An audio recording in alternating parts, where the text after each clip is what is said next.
Hello, this is Steve from SDR Play. In today's video, we're going to take a look at some of the new features that have been introduced in SDR Uno version 1.3.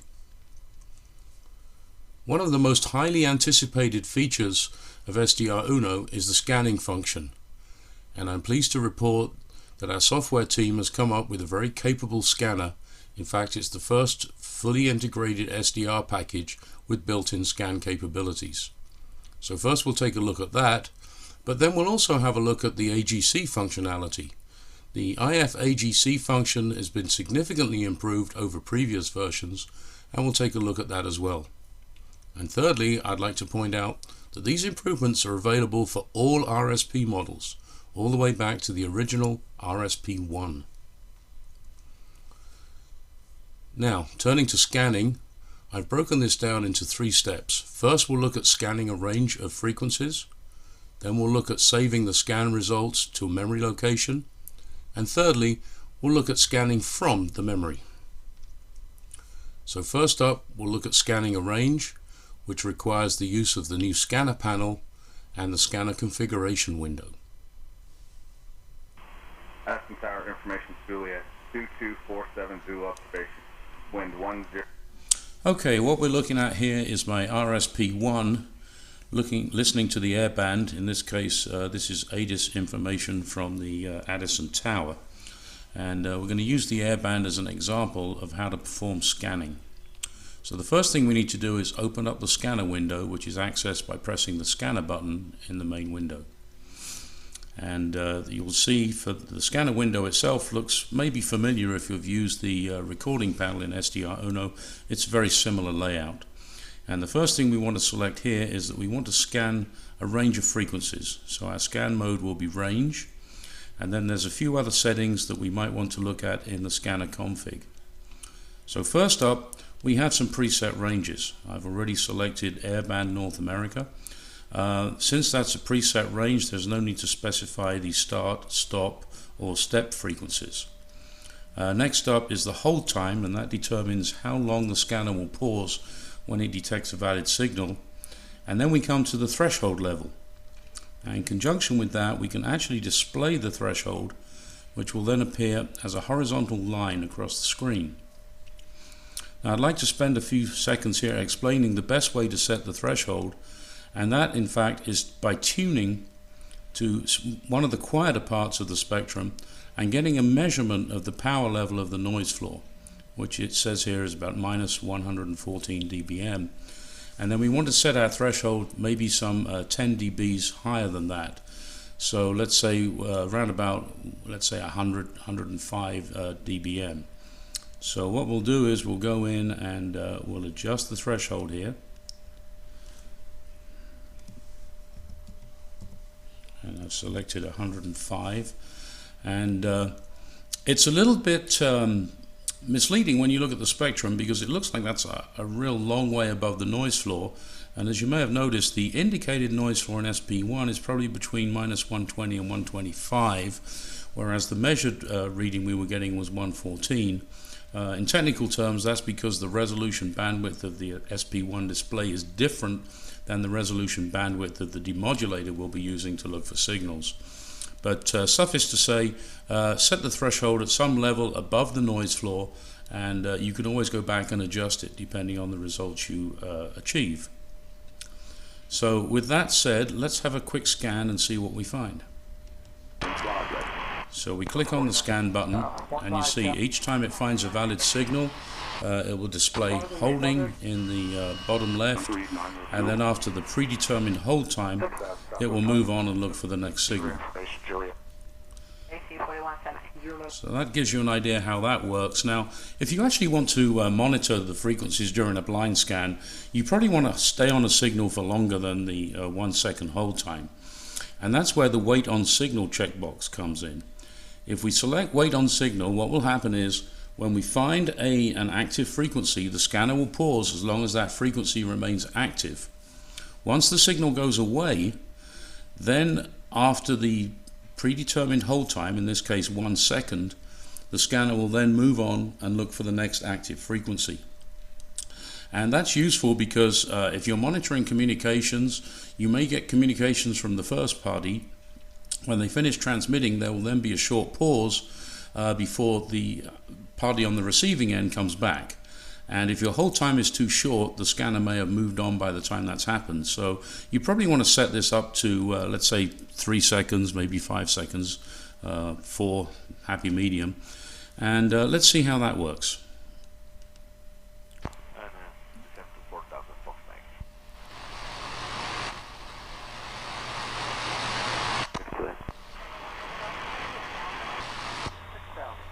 And you can see we picked up a couple of transmissions there at 125.2. We have X-ray 9000.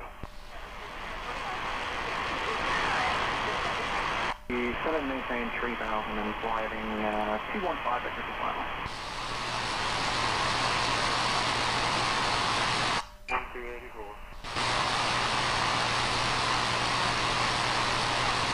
Clear the alleyway and continue to Charlie 35. So hopefully that gives you an idea how the scanning works and the use of the hold time setting and the wait on signal setting.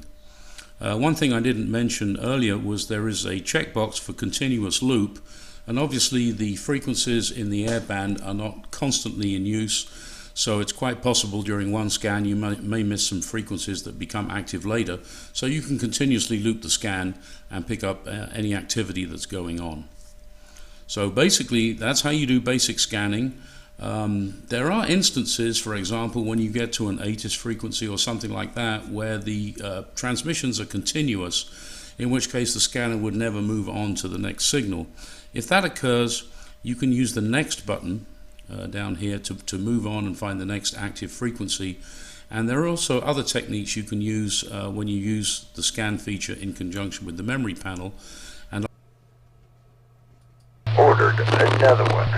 $40 written, a little old. So far we've confined our activities to scanning using some of the preset ranges. Now let's have a look at using a custom range. And to do this, I set up my RSP1 to look at the 2 meter band. So we're set to, we use the preset for 2 meters, which brings us the FM, narrow FM mode. So if we go to the scanner config window, we go to the drop down and we scroll down to custom preset number 1, and the range we want to scan is about 144 megahertz to 148 megahertz. And I'm not sure what the best step size to use here is, but I'm going to go for 10 kilohertz just for fun. And the threshold, I previously measured the noise floor as before. It was about -110 to -115, so maybe 95 dBm would be a good number here. So I'll set in -95. And then again we can go over and hit scan.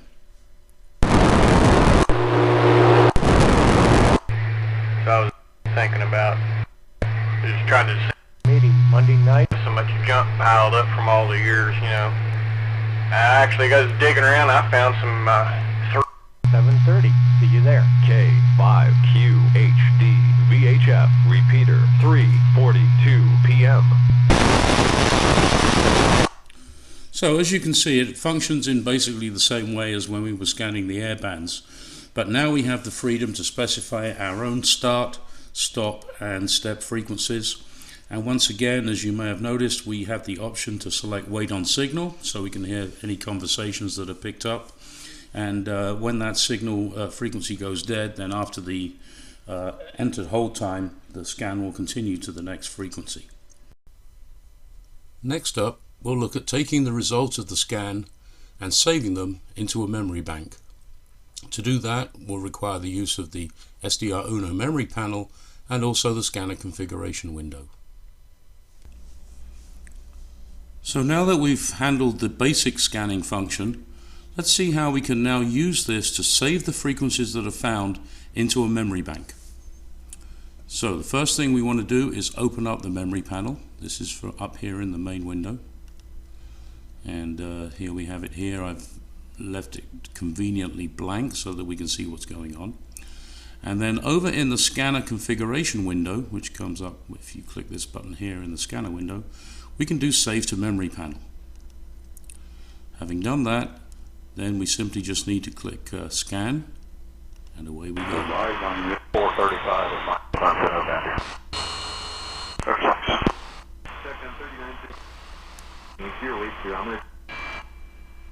As you can see, the memory panel is beginning to be populated by the frequencies that are being picked up by the scanner.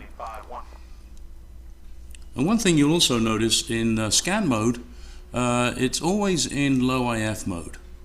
And although that gives you a bandwidth of only 1.5 megahertz, you'll notice that the frequency axis will continue to scroll around so that we cover the entire airband from 118 megahertz up to almost 137 megahertz. So what we can do is we can allow the scan to continue several times, and it will continue to add frequencies as it finds them. So once it's completed a full scan of the airband, it can go back to the beginning and continue to populate the panel as you see on the left. Now, that's probably enough for us to play with right now, so I'll stop the scan. And you can see we have a lot of frequencies, starting at 120.15, we go up to 135.9, and then back down to 120 again. Now, it's probably desirable that we keep these things in frequency order, and we can simply do that by clicking on the frequency heading within the memory panel. And now everything has been arranged in order from low frequency to high. And as I said, you can continue to allow the scan to loop until you've found all the frequencies that are commonly in use in your particular area. One thing it's important to do once you have populated a memory panel in this fashion is to save it. So we right click in this area on the left, and we get Save Bank As, and we get to pick a name for our memory bank to store by default in our Documents folder, although you can change that. And I will simply call this Airband and do Save. And now we see our first memory bank is stored, and that gets us to the airband frequencies. So that basically is how you perform a scan and save the results to memory. You can do it on any band you like. It's probably of little use in the HF bands, but certainly you could scan, for example, the FM broadcast stations, AM broadcast stations, or any other bands, perhaps on VHF and UHF, where there tend to be a lot of particular frequencies that are commonly used in your area.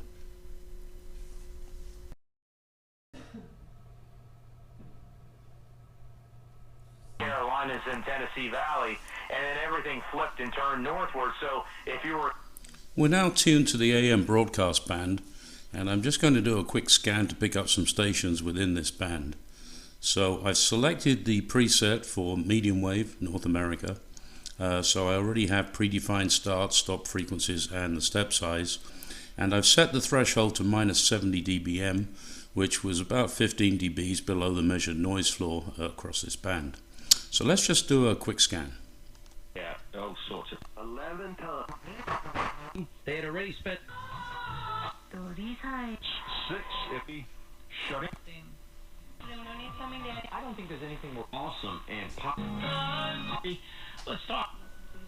Kevin Harvick. We'll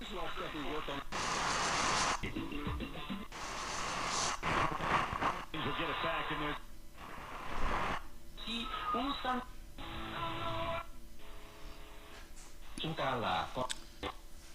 Okay, that's probably enough stations for our purposes here, and I wanted to highlight a few things for you. Let's tune to this station we found at ostensibly 1280. You will also see that there is a signal at 1270, which is the actual broadcast station. But as in several cases here, there are fairly sizable side lobes associated with these stations, in this case 1260 on the low end and 1280 on the high end. And inevitably you're going to pick up the occasional side lobe, or perhaps some sort of spurious signal that you don't want to save in the memory panel. So in this particular case, 1260 we don't want, so we can highlight that entry in the memory panel and then simply press delete. Likewise, we can go to 1280, which was the upper side lobe, and we can delete that also. So it's quite easy to go through the various signals that you've picked up and clean them up to come up with a usable table that you can then use for scanning through a preset list of stations within the band of interest.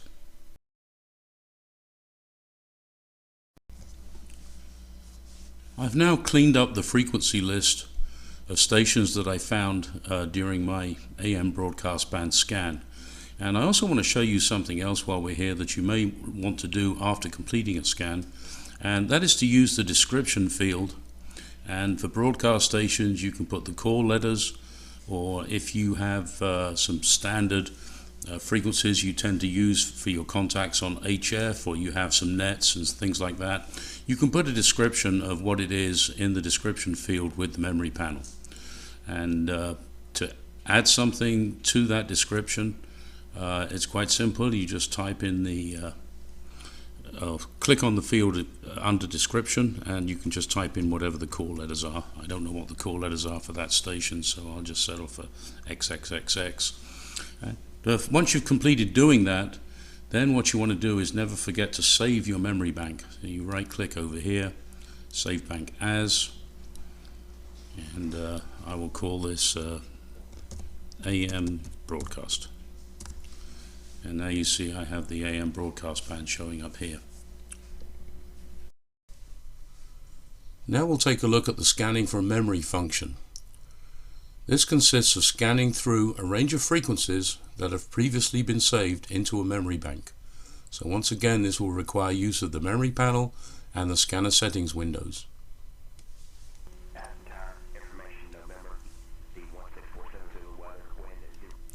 Okay, now let's look at scanning from previously stored frequencies within a memory bank.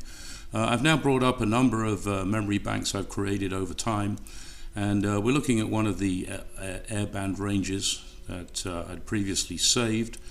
And so if we want to scan this range of frequencies, firstly we select the bank we want. Then we go down to the scanner window, and we probably want to change a few things here. Firstly, we want the scan mode change from range to memory. And then within the config window, what I'm going to do is I'm going to check the wait on signal box. And what this means is when the scan turns up an active frequency, we can continue to listen to that frequency until the signal either goes away or we select next from within the scanner window here. So let's see how that works in practice. Now the first thing we notice is we are now stuck on this frequency 120.15, which is actually an ATIS frequency for Dallas Love Field. And essentially that's going to pause the scan there forever until we click next. And then it will move on and look for other active frequencies within the band. And I'm not sure what this particular one is, but assuming it also is another ATIS frequency, there is another way around this to avoid having to click next on each one. There is, in addition to the frequency information in the memory panel, there's a scan flag. It's indicated by S at the top of the column. So for example, 123.775 here, if we want, we can actually skip over that during the scan by clicking on the Y flag, which is yes in the scan column, and then clicking again, we get a drop down and we can say no. And now the scanner will ignore this frequency as we go through the range.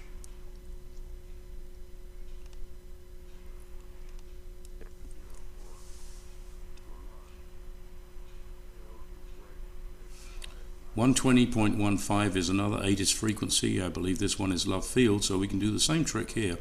We can click on the yes flag and change that to a no. And we can continue scanning, and it won't stop there again.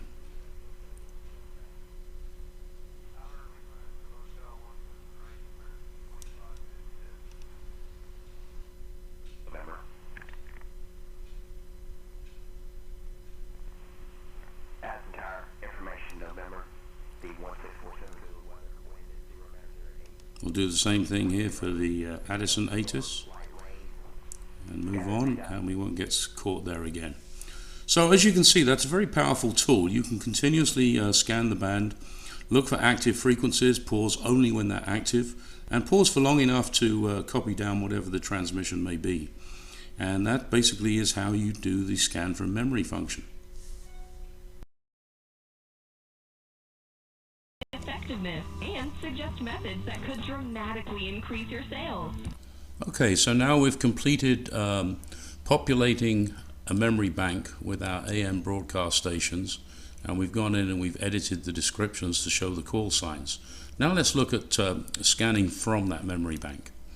So to do that, the first thing we want to do is go to the scanner config window and change from scan mode range to scan mode memory. We'll then go over to the scanner config window. We see that save to memory panel has now been grayed out, and I'll also check the wait on signal checkbox. So now let's see what happens when we start playing from there. Of the Golden Globe race and the race chairman, Don. And you can see we've stopped at the first station that we've encountered. It says waiting, and it will continue to wait until we press next station. And these plant compounds are active in building our cells. These phytochemicals really do. And I'm going to pause the scan at that point so that I can firstly mute the signal so you can hear me better, but also to point out that within the scanner window we see here KEXB, which is the call sign for the station that we're tuned to, 620. So as you're doing a scan from memory, it's very useful that it will bring up the station identification for you as you perform that scan. Now, for those of you that listen to shortwave stations a lot, you may be familiar with the EIBI database, and that lists pretty much every known frequency from LF all the way up through HF on a global basis. And it's quite a large file, but I did import it, and here I have a complete list from EIBI, starting look at 16 kilohertz and going up from there. So what we can do is we can scan from that memory location too. But you can't do that. No, but what we can do. We'll stop that previous scan, and then we'll start up with the selected memory bank. And you'll see it's running through the frequencies. It's probably not going to find anything down that low. What's interesting is when it does get to a station, you have to be a little bit careful, because many of the frequencies that are listed within the EIBI database have multiple entries, because the same frequencies tend to be reused by different stations in different parts around the globe. I can kind of show you that by doing let's filter on VRX frequency here. So for example, at 567 kilohertz that we're on right now, you see there are multiple entries here. In fact, they're all the same station. They're all Loud National Radio, but I suspect what they're indicating for us are different times of day when those signals are active. So what that tells me is perhaps before using this database, you might want to process it externally in Excel and just narrow it down to maybe just 1 or 2 entries for each frequency. It'll make it a little easier to identify stuff as you go through and perform a scan. So now there is just 5 still sailing. The stern over bow. You gotta be kidding me. Oh my goodness. It's what. Anyway, as I hope you can see, that's a very powerful tool performing scanning, in that you have the ability to label frequencies in any band that you are particularly interested in, and you can come up with your own labels. Or in the case of broadcast stations, it's quite possible to import labels predefined for you in various databases that are available out there. Now finally, let's take a quick look at the IF-AGC. There have been some changes to the functionality, which improves the display of the spectrum and the waterfall, and we've added some user configurability options so that you can tweak it to suit conditions at your particular location. I have now reconfigured my system, and what we're looking at here is in fact the RSP1A, and this is being driven by SDR Uno version 1.22. We're actually looking at the police frequencies, and you may notice from time to time as other people come online that you'll see the noise floor bounce up and down a little bit. Occasionally you'll see someone very close will come on, and you'll see a fairly drastic change in the appearance of the spectrum. Now, for contrast, I'm also running my RSP1, and the RSP1 is being driven by the new 1.3 version of SDR Uno. You can see here is the RSP1, and we can start that up as well. And now we can compare the relative performance of, primarily it's the difference in software between SDR Uno 1.2 and SDR Uno 1.3. Now, as always happens when I'm recording these videos, there are not going to be any good transmissions really close by that can really show the profound effect that the changes have made to the way AGC is implemented in SDR Uno 1.3. Although you will notice that there is a lot more jumpiness in the spectrum display up here, which is SDR Uno 1.2. If we go into the settings in 1.3, we now have a tab dedicated towards the IF-AGC. In previous versions of SDR Uno, the AGC was a simple on-off function. But now in 1.3, you have control over attack and decay times for the AGC response, the decay delay time, and also the threshold for the AGC to turn off, and the IF-AGC set point minus 30 dB full scale is the same as it was before. So I'm actually using settings out of the box, which seem to work very well for me in the 460 megahertz range. But it's quite possible that you might want to tweak the settings for use on other bands, depending on the nature of the locally generated interfering signal. One area that you might want to experiment is if you have a pan adapter, you might be able to minimize the disruption caused to the RF spectrum when you key the mic on your rig. And there's a real strong signal came in. You may notice it's actually overloading the A to D on the RSP. But I think it's fairly clear that the spectrum display in the bottom, which is from SDR Uno 1.3, is a lot more stable when that type of event occurs than the older version SDR 1.2.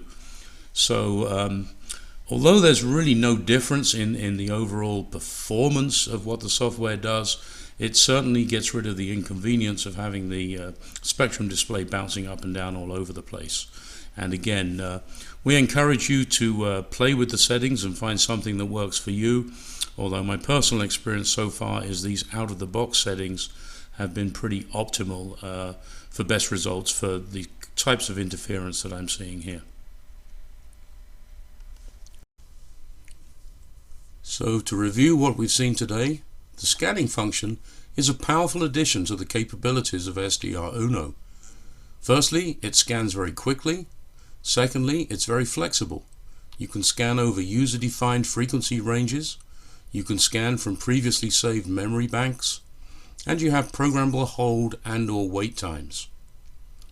Moving on to the AGC function, it effectively minimizes display disruption in the presence of nearby strong transmitters.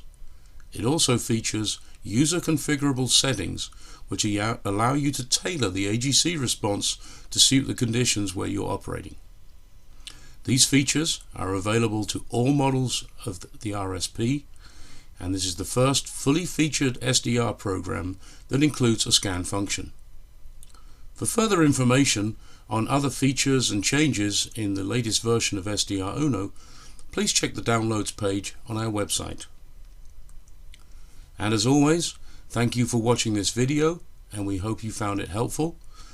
For this and a host of other information, please visit our website at www.sdrplay.com.